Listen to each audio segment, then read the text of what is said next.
전능의 하나님, 엘샤다이의 하나님, 우리의 삶의 끝에서 우리를 인도하시는 그 전능하신 또 사랑의 그 하나님을 이 시간도 예배함이 참으로 감사합니다. 하나님, 이 시간도 하나님을 예배하고자 이곳에 모인 우리 각 사람의 심령에 우리 각자의 모든 지금 상황과 형편과 시간 가운데 임재하여 주시옵소서. 악한 어떤 세력도 이 예배함을 방해치 못하도록 붙잡아 주시고 이 시간 하나님의 아버지 그 음성만이 우리의 아버지가 정말 귀에 우리의 심령에 들리게 하여 주시옵소서. 하나님, 이후의 모든 시간들 가운데도 오직 성령의 임재와 교통하심이 우리 각 사람과 아버지가 정말 우리의 예배함에 아버지 깊이 기름 부으시고 임재하시는 시간이기를 소망합니다. 말씀 듣습니다. 하나님의 말씀만이 살아 운동력 있게 우리의 모든 생각과 마음을 주장하며 역사하시는 능력으로 임재하여 주시옵소서. 감사를 드리고 사랑하시는 예수 그리스도 이름으로 기도드렸습니다. 아멘.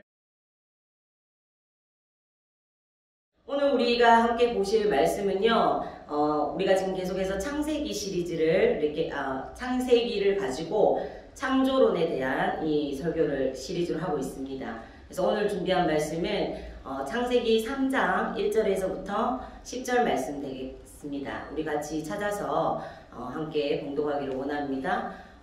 오늘 본문 창세기 3장 1절로부터 10절 말씀입니다. 함께 봉독하시기를 원합니다. 우리 영상으로 예배 드리시는 분들도 지금 성경 함께 찾아주세요.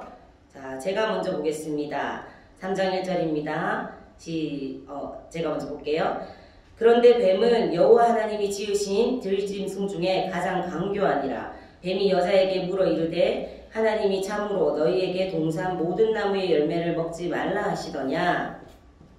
여자가 뱀에게 말하되 동산 나무의 열매를 우리가 먹을 수 있으나 동산 중앙에 있는 나무의 열매는 하나님의 말씀에 너희는 먹지도 말고 만지지도 말라 너희가 죽을까 하노라 하셨느니라. 뱀이 여자에게 이르되 너희가 결코 죽지 아니하리라. 너희가 그것을 먹는 날에는 너희 눈이 밝아져 하나님과 같이 되어 선악을 알 줄 하나님이 아심이니라. 여자가 그 나무를 본즉 먹음직도 하고 보암직도 하고 지혜롭게 할 만큼 탐스럽기도 한 나무니라. 여자가 그 열매를 따먹고 자기와 함께 있는 남편에게도 주매 그도 먹은지라. 이에 그들의 눈이 밝아져 자기들이 벗은 줄을 알고 무화과 나무 잎을 엮어 치마로 삼았더라. 그들이 그날 바람이 불 때 동산에 거니시는 여호와 하나님의 소리를 듣고 아담과 그의 아내가 여호와 하나님의 낯을 피하여 동산나무 사이에 숨는지라. 여호와 하나님이 아담을 부르시며 그에게 이르시되 내가 어디 있느냐. 이르되 내가 동산에서 하나님의 소리를 듣고 내가 벗었으므로 두려워하여 숨었나이다. 아멘. 예. 우리 모든 사람은요, 고통, 슬픔, 어떤 망함, 죽음 이런 것들을 불행이라고 여기죠. 그리고 이렇게 불행에 빠지게 되는 것들을 싫어합니다. 그렇죠? 그러나 우리 뉴스를 통해서든 주변에 가까운 사람들하고의 관계에서든 우리가 보면 주변에 너무나 많은 사람들이 불행하고 절망 가운데 살아가고 있습니다. 여러분들의 삶은 어떠합니까? 인생이 왜 죽습니까? 왜 인생의 삶에 고통과 근심과 불행이 있습니까? 이 문제를 해결하려고 많은 사람들이 상고하여서 깨달음을 말했지만 그들도 이를 정확히 알지를 못합니다. 왜냐하면 그들도 인생이기 때문이죠. 인생 스스로는 인생을 모릅니다. 이 자리에 계신 여러분들, 인생이 무엇입니까? 또 그 인생의 행복과 불행은 어디에 있습니까? 이 모든 해답 역시 우리가 앞서서 나눠왔던 우리 창조주 하나님이시며 나를 지으시고 우리의 삶을 디자인하신 그 하나님께, 그리고 우리에게 삶의 가이드북으로 주신 성경에 있습니다. 성경은 말합니다. 인생이 불행해지는 것은 죄의 값이라. 그런데 왜 죄를 범하게 되었나요? 욕심으로 인해서 마귀가 주는 유혹에 미혹됐기 때문이죠. 욕심에 끌려서 미혹되어서 죄를 범하게 되는데 그 결과가 바로 죽고 망하는 인생이 원치 않는 그 불행이 되어진 것입니다. 그러면 인생의 진정한 행복은 어디에 있습니까?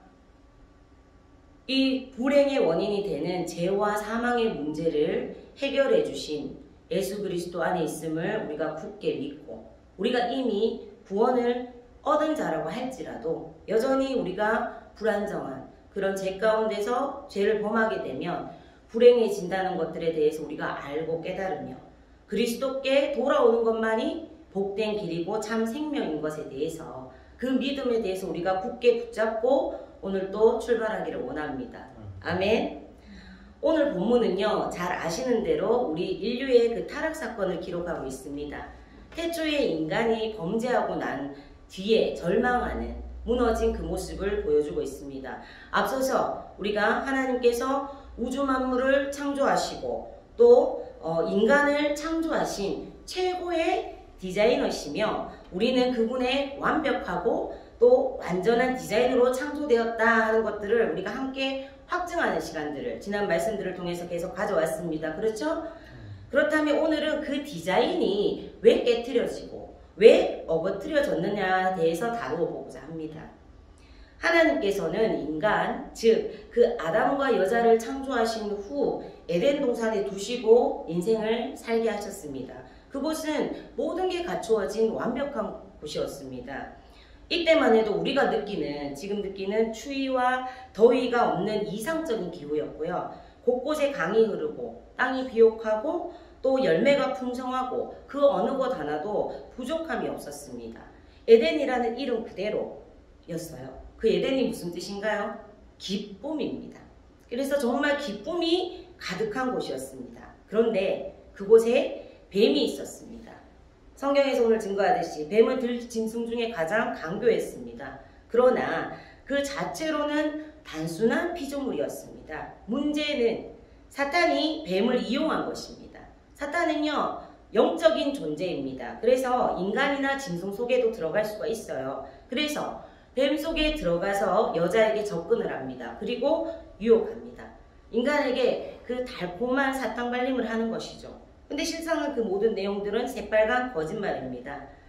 그 사탄의 유혹을 받아서 하나님을 거역하고 그 하나님의 말씀에 불순종한 인간은 사탄이 약속했던 것과는 전혀 다른 깊은 불행과 고통과 그 절망과 사망에 빠집니다. 거짓말장이 그 사탄에게 마귀에게 속은 것이죠. 사탄은 여자에게 접근해서 동산의 모든 열매를 따먹지 말라고 하더냐고 묻습니다. 그러자 여자가 대답합니다. 모든 열매를 먹을 수 있지만 오늘 우리가 살펴본 본문처럼 동산의 모든 열매를 다 먹을 수 있지만은 중앙의 선악과를 먹지도 말고 어떻게 해요? 만지지도 말라고 했고 먹으면 죽을까 하노라 하셨다 이렇게 말을 하죠. 사탄이 강조하면서 참으로 라는 말을 갖고 질문을 하자 여자 순간 헷갈립니다. 그러자 그 기회를 놓치지 않고 사탄이 여자에게 거짓말을 합니다. 결코 죽지 않아. 여자가 사탄의 공격에 넘어가기를 시작합니다.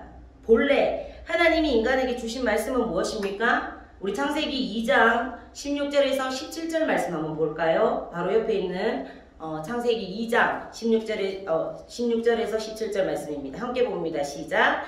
여호와 하나님이 그 사람에게 명하여 이르시되 동산 각종 나무의 열매는 내가 임의로 먹되 선악을 알게 하는 나무의 열매는 먹지 말라. 내가 먹는 날에는 반드시 죽으리라 하시니라. 자, 보십시오. 먹지 말라고 하셨지 만지지도 말라고 한 적이 없습니다. 그리고 선악과를 먹으면 반드시 죽는다고 하셨지 죽을지도 모른다 이렇게 말씀하시지 않았어요. 사탄이 하는 일이 바로 이겁니다.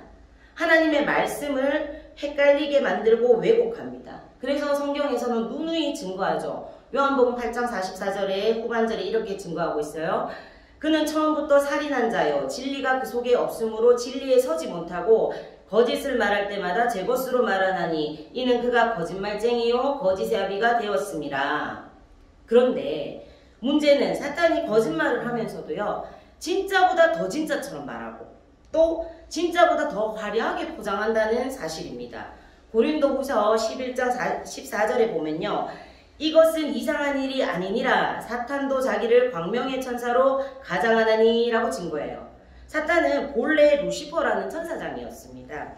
그런데 하나님의 그 보좌의 영광을, 그러니까 즉 하나님의 자리를 넘보고 대항하다가 저주를 받고 지상으로 쫓겨났어요. 천사들은 군대처럼 이렇게 조직이 되어 있어요. 그래서 미가엘을 군대 대장 뭐 이런 식으로도 표현을 하잖아요. 그래서 있는데 루시퍼가 자기 휘하에 있는 많은 천사들을 이끌고 쫓겨난 것입니다. 그래서 사탄은요, 루시퍼가 이렇게 두목이 되는 거예요. 여러분들 아셔야 되는 것이 사탄이 영적인 존재지만 하나님의 피조물이기 때문에 하나님처럼 무소부재하거나 이렇지 않습니다. 사탄은 하나예요. 예. 그래서 하나님을 대적하여 떨어졌던 그 천사장 루시퍼, 예, 그를 위시하여서 그를 사탄 또는 마귀라고도 하죠. 그를 위시했던 그 졸개들이 뭐냐? 귀신 혹은 악령 이렇게 표현되는 무리들이라는 거예요. 그 루시퍼 휘하의 천사들이 타락한 존재들로 이렇게 이제 명명되는 것이 성경을 보면요, 사탄, 마귀, 귀신, 악령 이런 용어들이 나오죠. 이제는 이렇게 정리하시면 돼요. 사탄을 위시해서 그 다른 졸개들, 그래서 그 무리들을 통칭하는 내용들입니다. 참고로 귀신을 흔히 이렇게 죽은 사람의 영혼으로 이렇게 생각하는 경우가 종종 있는데, 이는 과거로부터 내려오는 정통적인 미신일 뿐이고, 또 때로는 이단에서 이러한 내용들을 주장하는 경우들도 있는데, 이것은 매우 비성경적인 말이에요. 귀신은 타락한 천사입니다. 하나님을 대적해서.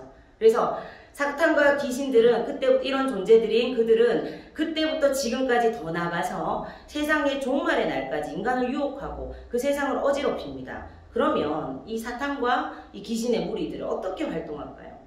네. 가장 보편적인 것은요, 우리 인간의 마음속의 생각과 감정에 나쁜 영향을 끼치고 하나님에게서부터 멀어지게 하는 것입니다. 사탄은 인간이 하나님과 함께하면서 행복해하는 꼴을 못 봅니다.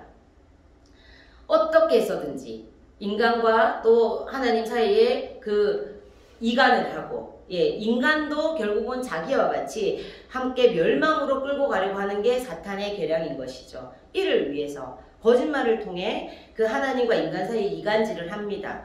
오늘 본문에서도 우리가 살펴보았잖아요. 사탄이 어떤 거짓말들을 하나요? 대표적인 거짓말이 두 가지가 있어요. 첫 번째 거짓말, 하나님에게서 벗어나면 무한 자유를 누릴 수 있다, 이렇게 거짓말을 해요. 이것은 말도 안 되는 거짓말입니다. 앞선 3주 동안 우리가 기초를 단단히 하고자 나눴던 내용이 뭐예요? 인간은 하나님의 피조물이고 많은 피조물들 가운데서도 유일하게 하나님의 형상대로 지음을 받은 존재이고 가장 뛰어난 존재다 하는 부분들을 우리가 함께 나눴습니다. 그죠? 그리고 창세기 2장을 보면 하나님이 아담에게 에덴 동산에서 그의 돕는 배필인 여자와 더불어서 살 수 있는 은혜를 베풀어 주셨습니다. 또한 2장 15절부터 17절에 나오는 에덴 동산에 대한 그 말씀에서 우리는 중요한 두 가지를 발견하게 되는데요. 앞서 우리가 지금 본문도 봤잖아요. 하나는 하나님께서 인간의 한계가 설정해 주셨다는 거예요. 하나님께서 인간의 한계를 설정하셨다는 겁니다. 또 하나는 하나님께서 인간에게 자유의지를 주셨다는 거예요. 하나님은 사람을 하나님의 형상을 따라 만드셨습니다. 그리고 하나님이 만드신 자연 만물을 정복하고 다스리는 권한도 주셨어요. 그러나 성경은 분명히 증거하죠. 사람은 사람이지 하나님이 아니라는 것입니다. 그래서 하나님은 에덴 동산의 선악을 알게 하는 나무의 열매는 먹지 말라 하는 금지 명령을 내리셨어요. 그리고 그것을 먹었을 때는 반드시 죽을 것이라고 경고하셨습니다. 그것이 바로 창조주이신 하나님께서 인간의 한계를 규정하는 경계선이었어요. 사람은 하나님이 설정하신 그 한계를 넘지 말아야 합니다. 즉 우리에게 하나님이 창조하시되 부여해 주신 그 자리를 이탈하지를 말아야 되는 거예요. 하나님께서는 그와 더불어 인간에게 자유의지라는 어마어마한 특권도 주셨습니다. 그로 인해서 인간은 스스로 생각하고 판단하고 결정할 수 있습니다. 이것이 하나님의 형상으로 지어진 하나님 닮은 존재의 증명입니다.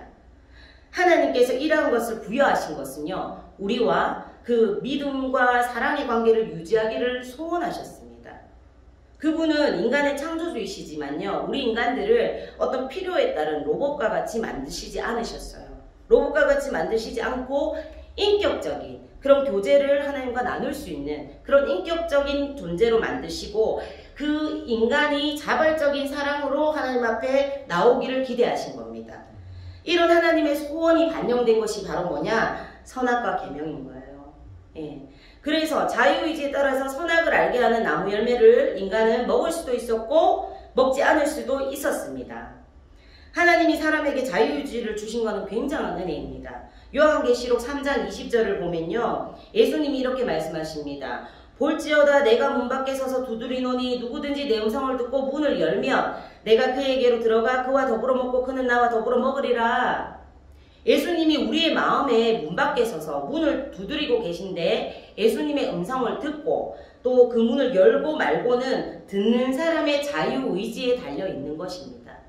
예, 우리의 마음에 손잡이를 밖이 아닌 안에 달아주신 것이죠. 스스로 열지 말지를 결정할 수 있는 권리를 주신 것이죠. 따라서 선악과는 하나님을 창조주로서 신뢰하고 따르는 사랑의 척도, 즉 그분과의 관계를 상징하는 거예요. 예. 만일 선악과를 따먹으면 하나님에 대해서 불신하고 하나님을 창조주로서 인정하고 사랑하지 않는다는 겁니다. 그것은 약속의 상징이었고 하나님께서 선악과를 따먹으면 하나님과의 사랑의 관계가 끊어질 것을 경고하셨어요. 어떤 말로요? 반드시 죽는다 하는 그 말로요. 많은 사람들이 죽음하면 우선 육신의 그 죽음을 생각하잖아요. 근데 사실 이전에 하나님과의 관계의 단절을 의미합니다. 이를 가리켜서 영적인 죽음이라고 말을 합니다. 그 연장선에 육신의 죽음이 있고 영원한 사망이 있는 겁니다. 자, 이렇게 설명하면 얘기가 쉬울 것 같아요. 만약에 나무에 그 가지를 꺾었습니다. 그 가지에 요즘 꽃피는 춘삼월, 예, 꽃이 많이 피고 있잖아요. 그런 꽃나무에서 가지를 한 개 꺾었어요. 그 가지에는 꽃이 달려 있습니다. 여전히 아름다워요. 그런데 이 나무가지는 죽었나요? 살았나요? 예. 꽃이 달려있는 것 자체만 보면 살아있는 것 같지만 나무에서 끊어진 것을 보면 죽은 겁니다. 인간도 마찬가지. 육신을 보면 살아있는 것 같은데 그 영혼이 하나님을 배반하고 분리되어 있으면 영적으로는 죽은 겁니다.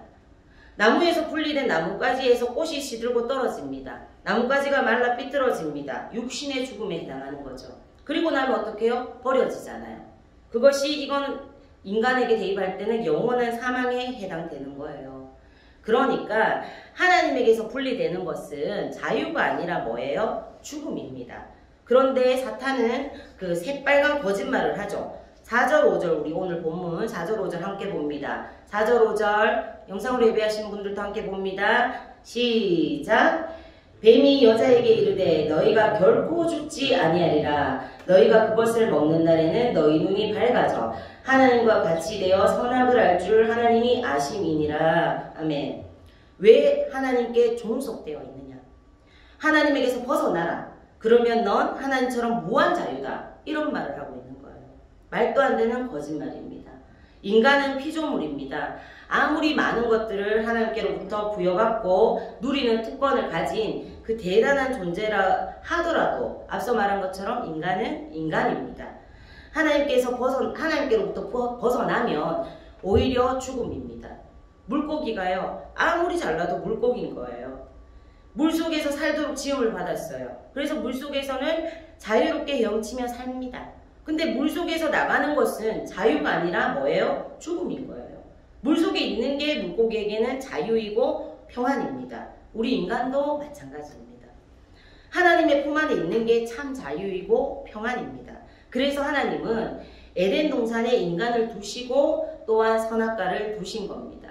그것은 속박이 아니라 평안입니다. 사탄은 마치요 인간을 위하는 것처럼 하나님에게서 벗어나면 자유가 있고 평안이 있는 것처럼 사탄 발림을 통해서 그 자리를 이탈하게 해가지고 오히려 멸망의 구렁텅이로 밀어넣는 거예요.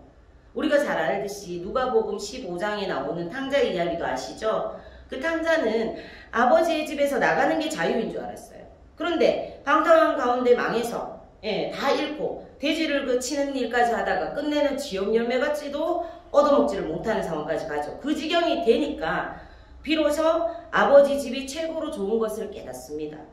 그리고 어떻게 해요? 회개해서 돌이켜서 집으로 돌아가자. 아버지가 품으로 안고 데려다가 잔치를 베풀어 주죠. 탕자가 집으로 돌아온 순간, 그 순간 아버지는 그를 용서하기를 결정을 했습니다. 아버지 품이 자유임을 깨닫게 되는 순간이었죠. 예. 다음으로 마귀가 우리에게 하는 두 번째 거짓말 뭘까요? 하나님의 말씀을 무시하며 무한 행복을 누릴 수 있다. 예. 이 역시 말도 안 되는 거짓말입니다. 하나님은 인간에게 이미 충분한 것들을 주셨습니다. 에덴 동산에 있는 모든 열매를 마음대로 따먹고 누리며 즐거워했어요. 그런데 마치 뭔가 모자란 것처럼 거짓말을 합니다. 예. 그래서 하나님이 정해주신 그 경계선인 그 선악과까지 따먹어야 행복한 것처럼 그렇게 말입니다. 아직은 행복한 게 아니라고 속삭입니다. 왜요? 그것까지 내가 취해야 행복하다. 예. 그 말을 들은 여자가 하나님의 말씀을 무시하고 사탄의 말을 따릅니다. 오늘 본문 6절 한번 보세요. 여자가 그 나무를 본즉 먹음직도 하고 보암직도 하고 지혜롭게 할 만큼 탐스럽기도 한 나무인지라 여자가 그 열매를 따먹고 자기와 함께 있는 남편에게도 주매 그도 먹은지라. 예, 여자는요 사탄의 말을 듣기 전에는 어떻게 해요? 늘 즐겁게 살았습니다. 기쁨의 공간 에덴에서 기쁨을 누리며 살았죠. 근데 마귀의 유혹을 받고 나서 다시 선악과를 딱 보니까 어떻게 해요? 마음이 이상합니다. 그 나무가 늘 있었던 그 나무인데 사탄의 그 유혹 속에서 딱 보니까 먹음직도 하고 보암직도 하고 지혜롭게 할 만큼 탐스럽고 그 열매를 내가 따먹지 않으면 마치 불행한 것처럼 느껴지는 거예요. 자, 무슨 말인가요? 욕심이 발동한 겁니다. 인간에게 욕심이 발동하면 같은 환경 조건에서도 금세 불행해집니다. 그리고 그 욕심은 인간으로 하여금 하나님의 말씀을 무시하고 또 그 선을 넘어가고 이탈하게 만들어요. 그래서 욕심은 곧이어 죄를 짓게 만드는 겁니다. 그래서 은밀하게 말하면 죄는요 사탄이 만든 것이 아니라 인간이 선택한 것입니다. 네, 아니 어쩌면 인간과 사탄의 그 합작품인 것이죠. 뭐가요? 죄가요. 인간 안에 욕심을 잉태했기 때문에 그 욕심을 통해서 죄가 들어오는 게이트가 되어진 거예요. 여자가 그 사탄의 유혹을 받았을 때 욕심이 잉태할 자리가 없었다면 그 자리에 하나님을 신뢰함으로 가득히 차 있었다면 사탄이 유혹할 틈이 없었겠죠. 그러나 여자의 마음 안에는 욕심을 품은 자리가 존재했던 겁니다. 즉 주신 자유의지를 잘못 발동한 거예요. 이 욕심은요 인간의 만족을 빼앗아가고 스스로 멈추지 못하게 합니다. 계속 조금만 더 이렇게 하면서 더 큰 욕심을 부리게 합니다. 그러니까 아무리 많이 소유해도 항상 모자라는 겁니다. 예. 석유 재벌 록펠러의 일화입니다. 그는 세계의 역사상 가장 최고의 부자로 기록되고 있는데 돈을 어마어마하게 많이 벌었을 때 기자가 찾아와서 인터뷰를 합니다. 회장님, 돈을 엄청나게 버셨는데 이제는 만족하십니까? 그러자 그 록펠러가 그 빙그레 웃으면서 이렇게 대답합니다. 아니요, 조금만 더 벌었으면 좋겠습니다. 이것이 인간의 욕심입니다. 끝이 없다는 이야기입니다. 자, 이 틈을 놓치지 않고 마귀가 여자를 복되게 해줄 것 같이 계속해서 미혹해서 넘지 말아야 될 선을 넘어서 이탈하게 했는데 진정 그 이탈하고 나서 마귀의 말대로 그 결과가 복되게 되었나요? 우리 본문 7절 8절을 통해서 그 결과를 한번 함께 확인해 볼까요? 함께 우리 살펴보겠습니다. 본문 7절 8절입니다. 7절 8절 시작. 이에 그들의 눈이 밝아져 자기들이 벗은 줄을 알고 무화과 나무 잎을 엮어 치마로 삼았더라. 그들이 그날 바람이 불 때 동산에 거니시는 여호와 하나님의 소리를 듣고 아담과 그의 아내가 여호와 하나님의 낯을 피하여 동산나무 사이에 숨은지라. 자, 여기에 두 가지 동사가 나오죠. 뭐죠? 피하다 그리고 숨다입니다. 이것이 영적 죽음의 모습입니다. 어제까지는 하나님과 친구였습니다. 하나님의 동산 그 에덴에서 하나님과 함께 지냈어요. 그러나 오늘은 피하고 숨었습니다. 하나님께서 멀리 가신 것이 아닙니다. 하나님께서 그 아담과 그 여자를 싫어하신 것이 아니에요.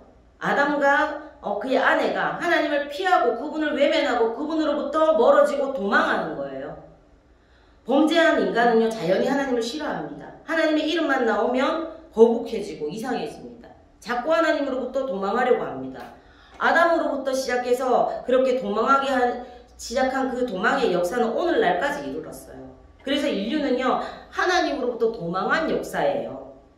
얼마나 도망을 했는지 이제는 인류가 어디서 왔어 어디로 가는지도 모릅니다. 그래서 계속 묻는 거예요. 너희들의 조상은 누구냐? 나는 누구인가? 우리 지난번에 다뤘던 말씀처럼 그런 질문들 속에 계속 던지게 되는 거예요. 그것이 하나님께로부터 도망했던 죄의 결과입니다. 자, 그래서 너는 누구냐? 막 이렇게 물으면 어떻게 해요? 우리는 원숭이 아닙니까? 이런 대답. 그리고 너희들은 어디로 가냐? 인생 끝에 어디로 가냐? 이러면은 글쎄요, 인생 뭐 돌고 도는 거 아닙니까? 뭐 어떻게 좀 잘 살면 인간으로 다시 태어나고, 아니면 뭐 개, 돼지, 소, 하다못해 개미로도 뭐 그렇게 다시 태어나는 거 아닙니까? 인간이 내놓은 대답이라는 것이 고작 이 정도의 대답입니다. 이것이 영적으로 파탄을 당한 인간의 모습이에요. 하나님께서는요, 선악과를 먹는 날에는 정녕 죽으리라, 반드시 죽으리라 하셨습니다. 이 말대로 선악과를 먹은 후에 인간의 역사는 정말 반드시 죽는 그런 역사가 되었습니다. 인간이 파탄을 당했어요. 하나님을 떠난 인간이 그 영혼이 죽으니까 그 삶의 모습들이 막 되어가고 있는 거예요. 요즘 뉴스나 이런 데서 우리가 접한 내용을 한번 보십시오. 가히 우리가 상상도 할 수 없는 그런 일들이 동물원이 아닌 인간의 세계에서 일어나는 일들을 우리가 접하면서 경악을 금치 못하죠. 그것이 하나님을 떠난 지금 인간의 현 주소예요. 영적 파탄을 당한 인간들은 그 본래의 모습이 사라졌어요. 하나님을 알지도 못하고 하나님의 음성을 듣지도 못하고 하나님의 사랑을 맛보지도 못합니다. 그래서 결국 죽음이라는 고통 속에 살게 되는 겁니다. 이것이 영적으로 파탄된 인간의 모습입니다. 이 결과에 대해서 우리 좀 더 자세히 살펴볼까요? 우리 앞전에 봤던 본문을 중심으로 첫째로 그들은 벌거벗은 것을 알고 부끄러워합니다. 7절 말씀에 그들의 눈이 밝아졌습니다. 근데 과연 뱀의 말대로 된 것입니까? 아니죠. 이전에는 모르던 죄에 대해서 눈이 열린 것입니다. 죄를 짓고 나면 수치심이 일어납니다. 죄를 짓고 나면 또 죄를 보게 됩니다. 이전에 죄가 없을 때는 아무것도 걸치지 않아도 부끄럽지 않았던 것, 정확하게 부끄러움을 느끼지 못했던 것이 이제는 부끄럽게 여겨집니다. 수치심이라는 것은 타락과 더불어 느끼게 되는 것입니다. 처음에 사람은요, 하나님의 영광을, 그 영광을 옷처럼 입고 있었기 때문에 자기가 벗은 자인 줄을 몰랐어요. 그때는 하나님만 의지하고 살았습니다. 그리고 그 삶은 부족함이 없었습니다. 그런데 죄를 짓고 나니까 그 영광이 어떻게 해요? 금방 사라져버리고 알몸이 드러나게 된 거예요. 자기들의 그 몸이 벗은 줄을 눈이 밝아서 알게 된 겁니다. 이것이 그들에게는 부끄러움이 되었던 거예요. 수치감, 이는 범죄한 이후에 인생에 찾아온 증세예요. 죄는 수치감과 불안을 가져오는 것을 우리가 알아야 됩니다. 이들이 하나님 안에 있을 때는 하나님으로 보호를 삼고 하나님의 의를 입었어요. 그러나 그 하나님을 떠나고 난 다음에는 자기들을 아무도 보호해 줄 수 없다는 것들에 대해서 자각한 거예요. 그리고 벗은 자인 것들에 대해서 자신들의 연약과 부족과 부끄러움을 가려줄 그 어떤 것이 없어졌음을 알게 됩니다. 이제는 자신을 자기가 보호해서 살아가야 된다는 걸 깨달아요. 그래서 어떻게 했어요? 무화과 나무로 치마를 엮어서 자기의 부끄러운 것을 막 급히 가려봅니다. 근데 이것이 얼마나 보호가 되겠습니까? 이것이 얼마나 자기의 그 수치를 가리겠습니까? 하나님을 떠난 인생은 탕자가 자유를 얻은 것 같이 처음에는 좋은 것 같이 그렇게 느꼈지만 결국은 공고의 자리에 갔던 것처럼 이제는 제 스스로 자기 살 길을 찾아야 합니다. 자기가 자신을 보호해야 합니다. 여기에 우리 인간들의 공고와 고독이 있습니다. 이것은 자유가 아닙니다. 인간은 하나님의 영광과 하나님의 보호와 하나님의 은혜 가운데 살 존재입니다. 그러나 세상 사람들은 자신을 자기의 지혜와 능력으로 보호하고 구원하려고 애를 씁니다. 그러나 그것은 무화과 나무 잎으로 치마를 한 것 같이 허무하고 헛된 것이에요. 둘째로요, 범죄한 이후의 인생은 두려워서 피하여 숨게 되었습니다. 8절 말씀이에요. 죄를 지은 사람은 도피하게 됩니다. 하나님의 그 자비하신 음성을 들었으나 두려워해서 도망합니다. 하나님의 눈에서도 도망하게 되고 사람의 눈에서도 피하게 됩니다. 이것이 그들의 영이 병들어 죽은 영고입니다. 영이 죽은 그 아담과 그 여자는 하나님과 교제하지 못합니다. 그래서 나무에 숨어버리죠. 나무 뒤에. 이때 찾아오시는 하나님이십니다. 하나님은요, 자비하셔서 우리가 교만하고 무엇인가 할 수 있다 이렇게 할 때는 침묵하셨지만 이제 실수해서 절망과 좌절에 빠져 있을 때는 오히려 찾아오시는 분이십니다. 그러나 이렇게 은혜로우신 하나님의 음성을 듣고도 인간 스스로는 하나님께 나갈 수가 없게 되어져 버린 거예요. 그래서 동산에 그 나무 뒤에까지 숨는 그런 행동을 하게 된 겁니다. 하나님으로부터 도망할 수밖에 없었습니다. 그들은요, 범죄한 이후에 그 하나님이 두려워서 도망했던 거예요. 근데 이것이 더욱 인생의 비극입니다. 하나님께서 강권해 주시지 않았다면, 하나님이신 성령께서 우리의 마음을 두드려 주시지 않았다면 우리에게 찾아와 주신 주님을 우리가 영접할 수가 없었을 거예요. 그들에게 찾아온 죄책감 때문에 찾아오신 하나님도 감히 배울 수가 없었어요. 이래서 그들이 도피라는 방법을 선택한 겁니다. 근데 이 도피라는 이것이 진정한 해결 방법이 아니겠죠. 어디 가서 하나님의 손길을 피하겠습니까? 인간의 그 범죄하기 전에는 하나님을 만나는 것이 기쁨이고 하나님을 예배하면서 하나님을 섬기는 것이 그들의 본분이었습니다. 그러나 범죄한 이후에, 즉 그분이 정해주신 그 선을 넘고 이탈한 후에는 하나님이라는 말만 들어도 가슴이 어떻게 해요? 철렁 내려앉고 하나님이라는 분이 부담이 되기 시작하는 거예요. 이를 가리켜 죄책감이라고 할 수 있습니다. 하나님을 뵐 면목이 없어서, 그래서 하나님의 진노와 저주를 피할 길이 없는 인생들이 자기 실존을 발견한 그 두려움입니다. 이는 경외하면서, 하나님을 경외함으로 인해서 오는 그런 거룩한 두려움이 아니라 공포의 두려움인 거예요. 죄악을 범하면 두려워하는 거예요. 자, 모든 것이 두려워지는 거예요.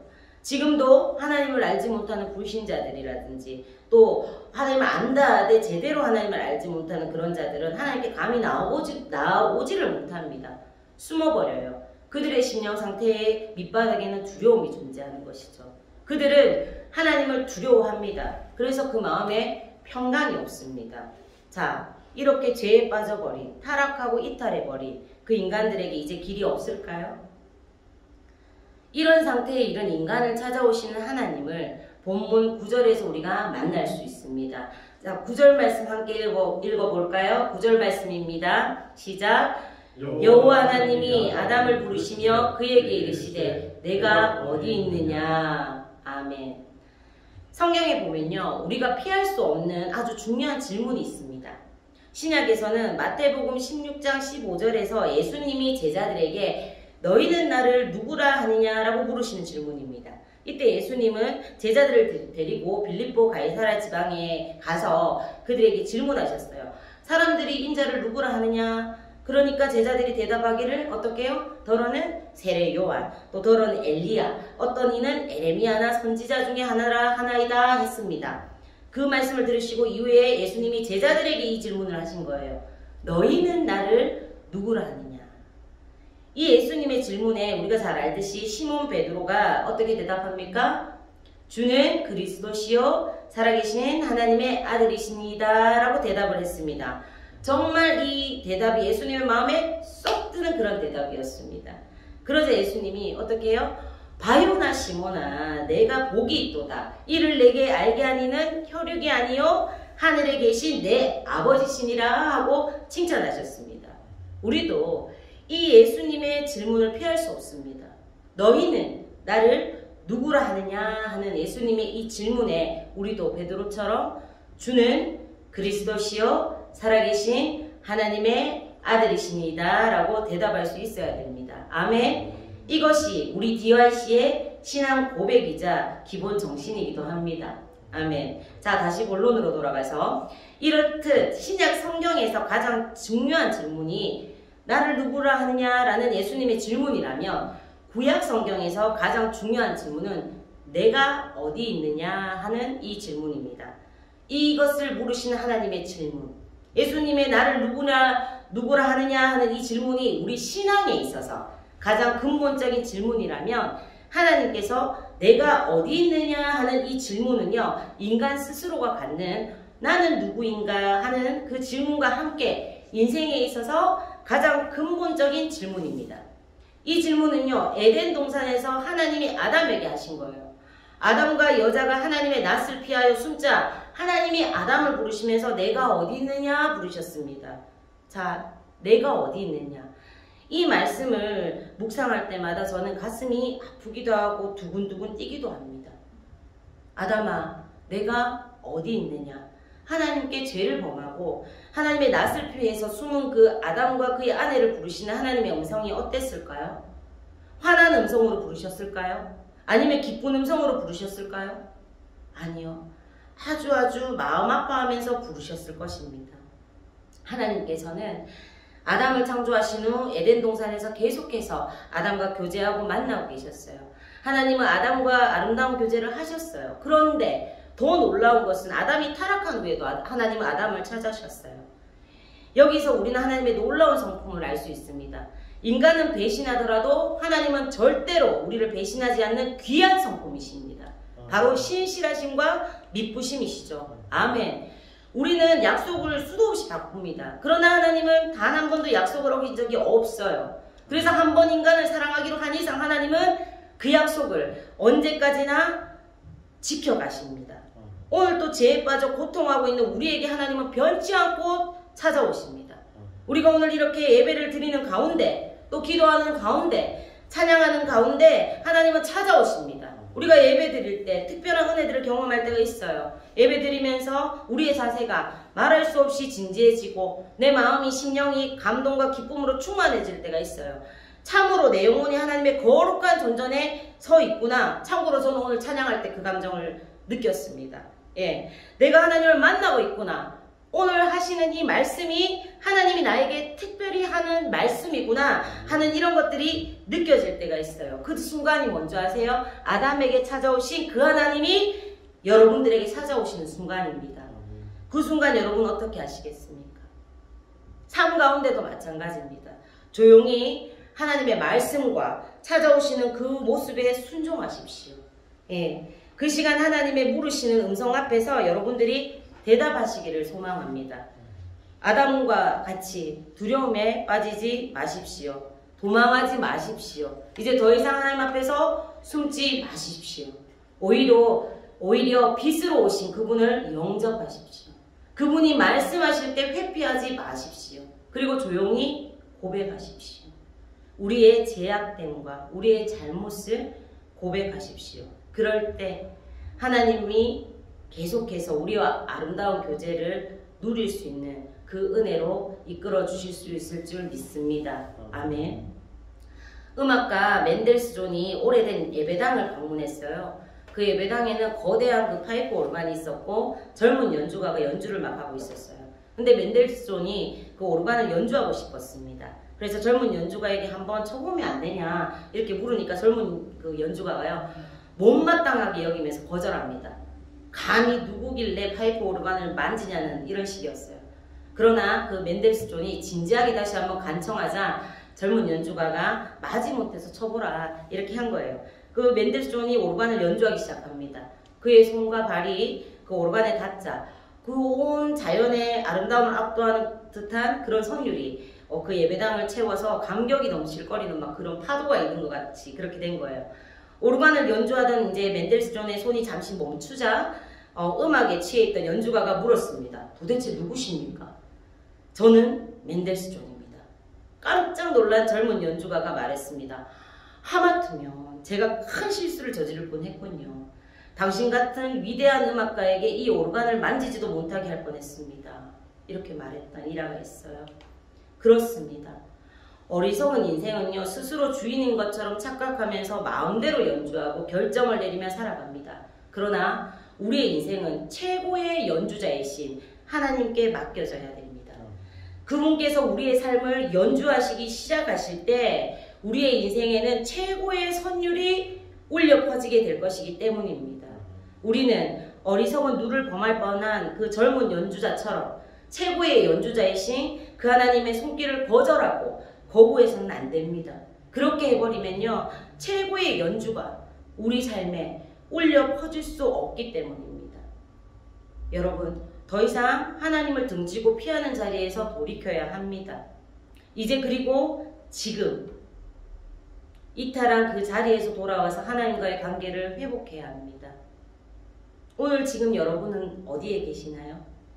하나님과의 관계에서 여러분들의 자리는 어디에 계시나요? 오늘 또 하나님께서는 죄에 빠지기 시작하는 인간의 암울한 모습과는 반대로 하나님의 여전한 사랑을 말씀을 통해서 전달해주고 계십니다. 인간이 죄에 빠져 수치와 두려움과 영적 파탄에 이를 수밖에 없었지만, 그러나 하나님은 여전히 우리들을 사랑하셨습니다. 그 사랑은 죄에 빠진 우리에게 하나님이 찾아오신다는 것입니다. 아담과 그의 아내처럼 우리들도 죄를 범하면 죄책감과 수치심과 두려움으로 하나님과 멀어집니다. 그러나 우리에게는 예수 그리스도의 은혜로 하나님께 나아갈 수 있는 길이 열려져 있음을 성경은 우리에게 말합니다. 주님은 우리와 하나님 사이에 가로막혀버린 그 죄의 담을 허무시고 다시 사랑의 교제를 회복하기 위해 십자가에서 죽으셨습니다. 자, 마지막으로 우리 에베소서 2장 11절에서 16절 말씀을 함께 보면서 말씀을 마무리하고자 합니다. 에베소서 2장 11절에서 16절입니다. 시작! 이제는 전에 멀리 있던 너희가 그리스도 예수 안에서 그리스도의 피로 가까워졌느니라. 그는 우리의 화평이신지라. 둘로 하나를 만드사 원수된 것 곧 중간에 막힌 담을 자기 육체로 허시고 법정문으로 된 계명의 율법을 폐하셨으니 이는 둘로 자기 안에서 한 세 사람을 지어 화평하게 하시고 또 십자가로 이 둘을 한 몸으로 하나님과 화목하게 하려 하심이라. 원수된 것을 십자가로 소멸하시고. 아멘 아멘. 하나님이 아담을 부르심은 하나님과의 관계를 회복하기 위해서 부르시는 음성인 것입니다. 내가 어디 있느냐? 이 음성은 관계를 회복하고 교제를 원하시고 계시는 하나님의 간절한 마음입니다.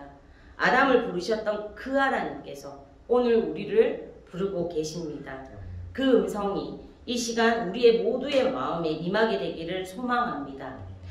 더 이상 하나님 앞에 핑계대지 않기를 바랍니다. 우리의 마음이 참 평안이었고 불안하고 두렵고 또 고통 속에 있는 것은 하나님과의 그 교제의 단절에서부터 온 것임을 우리가 알아야 됩니다. 하나님은요, 신비한 법칙을 가지고 계십니다. 그 음성이 정말 우리의 것들을 덮어주십니다. 그 신비한 법칙은 뭐냐? 하나님을 피하면 피할수록 더욱더 고통스러워지고 찾아오면 찾아올수록 더욱더 행복해지는 법칙입니다. 우리가 수치와 두려움을 개의치 않고 하나님 앞에 나오면 우리가 그 어두움은 순식간에 사라집니다. 어두움, 두려움을 스스로 몰아내려고 더 이상 애쓰지 마십시오. 오히려 하나님 앞에 나오십시오. 하나님 앞에 나오면 모든 두려움과 그 수치스러움이 자연스레 사라집니다. 죄인이 정말 우리에게 찾아오신, 죄인인 우리에게 찾아오신 그 하나님은 우리와의 관계 회복을 원하십니다. 이제 우리는 두려워하는 종이 아닙니다. 예. 십자가를 통해서 모든 죄의 담을 허물어 주신 우리 주 예수 그리스도로 말미암아 하나님을 다시 아버지라 부를 수 있는 하나님의 자녀가 되었습니다. 오늘 이렇게 함께 예배드리는 우리 모두가 이 자녀됨의 정체성 그리고 그 형상을 하나님 안에서 다시 한번 회복해서 이탈했던 그 자리에서 본래의 자리로 돌아오는 그 은혜가 있기를 간절히 소망합니다. 아멘. 우리 이 시간에 들은 말씀을 기억하면서 다시 한번 하나님이 나의 창조주이십니다. 하나님은 나를 지으신 분이십니다. 그 하나님 안에 있을 때 나는 참 자유와 평안을 누리게 된다는 것에 대해서 믿음으로 고백하는 마음으로 우리 나를 지으신 주님 그리고 그의 생각 찬양하실 때 들은 말씀 기억하시면서 함께 찬양하기 원합니다.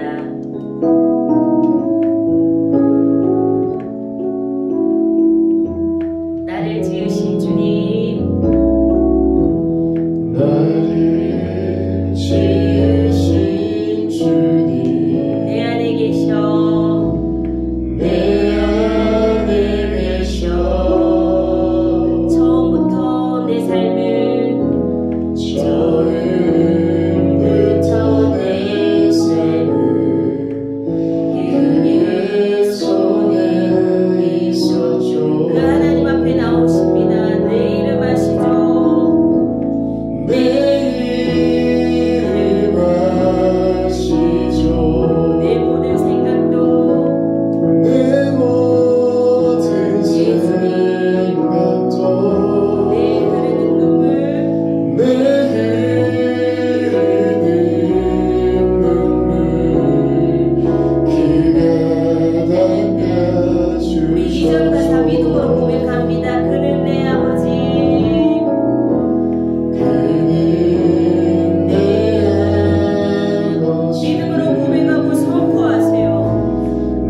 없단다. 우리 이 시간 함께 기도할까요? 하나님이 정말 나를 아시는, 나를 지으신 그 주님이신 것들에 대해서 정말 그것들을 믿지 못하고 방황하며 헤매였던 우리의 모든 부분들을 하나님 앞에 이 시간 내어놓으면 좋겠습니다. 예, 주여